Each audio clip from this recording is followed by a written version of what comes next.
Hence, we have to make this function g of x continuous.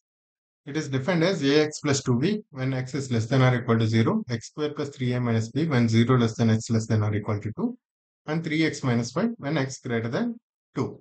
Okay, ax plus b, this is a linear function. X square plus 3a minus b, this is a polynomial.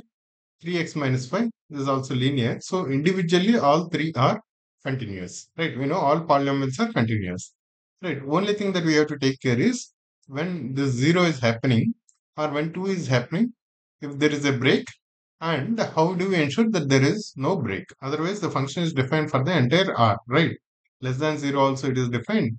0 to 2 and greater than 2, everywhere it is defined. We have to ensure these 2 points at 0 and at 2, this function remains continuous. That means limit from the left of 0 and right of 0 and limit from left of 2 and right of 2 are same. So for example, then what we do?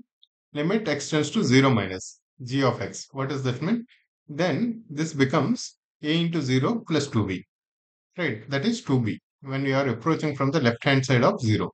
Okay, similarly, when you are approaching from the right hand side of 0, then this function is valid, right? Then this becomes 0 square plus 3a minus b, not this function, because it is defined up to 0 only, right? When you are approaching from the right hand side, then this is the function, this is the limit. So we are not concerned about f of 0 right now here.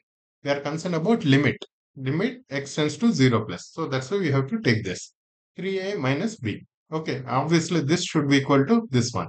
Similarly, when limit x tending from 2 from the left hand side, then this is the equation. That means 4 plus 3a minus b, right?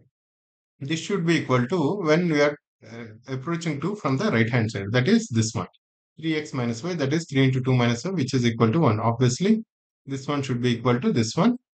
And 2b should be equal to 3a minus b. So we have these two equations, 2b equal to 3a minus b and 4 plus 3a minus b equal to 1. Right. So what does that mean? 3a minus b should be equal to 1 minus 4, which is minus 3. So 2b is equal to minus 3. Minus 3, b is equal to minus 3 by 2. Right, guys? Now again, from here, 3b equal to 3a. So a equal to b, a equals to minus 3 by 2. So if you make a equals minus 3 by 2 and b also equal to minus 3 by 2, then this function will become absolutely continuous. Right. So less than 0, there is a straight line. Less than 0, there is a straight line. And after that, there is a parabola, probably something like this. And then again, there is a straight line, something like this. A parabola, some part of parabola between 0 and 2, something like this, or like this. It doesn't matter, whichever way it is. Okay, because it is x square, the coefficient before x square is positive, so that's why it's a parabola facing upwards. You'll get something like this.